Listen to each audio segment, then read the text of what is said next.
I had a sore throat and a fever. في الإنجليزية دايما بنحط ال A قبل أي مرض أو أي عرض. I had a sore throat and a fever. فقررت أروح المستشفى. المستشفى اللي هي hospital. British accent الجماعة البريطانيين بيقولوا hospital، لكن American accent أمريكا الأكسنت الأمريكاني hospital.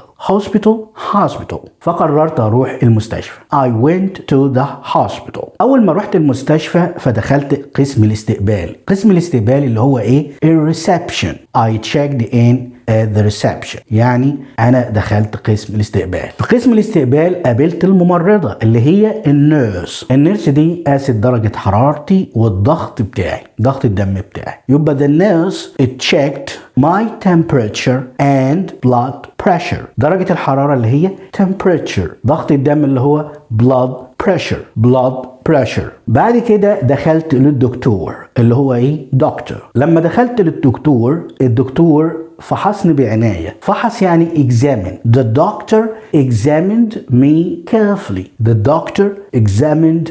carefully. يعني الطبيب فحصني بعناية. وبعد كده سألني انت بتشتكي من ايه؟ فقلت له والله سعال. يعني ايه سعال؟ cough. British accent cough. British accent يعني اكسنت بريطاني بنقول cough. American accent بنقول cough. الاتنين واحد. وقال لي ايه كمان؟ قلت له عن حاسس بألم في المعدة.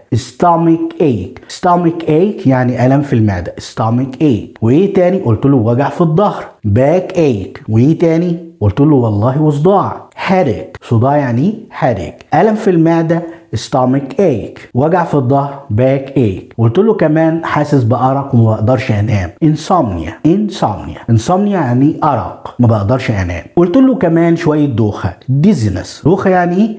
dizziness. قلت له حاسس كمان إن أنا بعد ساعات كده عندي قيء vomiting يعني قيء. بعد كده الدكتور طلب مني اعمل تحليل دم. يعني ايه تحليل دم؟ blood test. يعني ايه تحليل دم؟ blood test. وتحليل بول وبراز. يعني ايه تحليل بول وبراز؟ urine and stool tests. يعني urine and stool tests. يبقى the doctor requested a blood test and urine and stool tests.